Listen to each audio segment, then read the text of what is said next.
Hey everyone, good Tuesday morning. Well, today we're at the 566 John Deere. Broke down, so is that one. But they're both fixed right now. I did a parts run to John Deere.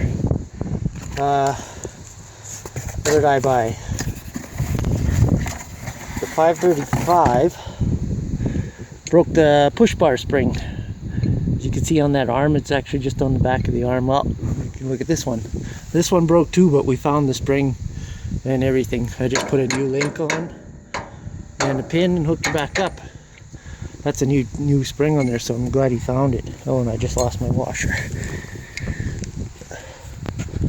So, I'm not going to install this right now because it's very windy and hot, and there's all that hay to bale yet. So I'm just going to run and get my grease gun and grease these puppies.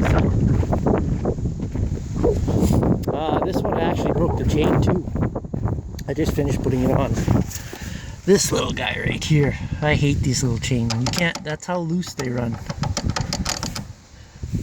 It's probably time for a new sprocket. And you can tell this is time for a new sprocket. It's riding over top the teeth. I should actually just flip that sprocket around. I could probably get a little more life out of it.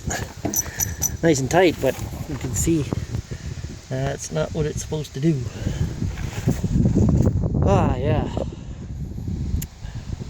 So anyway, yeah, on the push bar, this is what, see, it's missing here. So I just have the push bar tied up, and I'm just backing up every bale. So yeah, I'm gonna run and get my grease gun and start baling. So thanks for watching, and we'll see you later.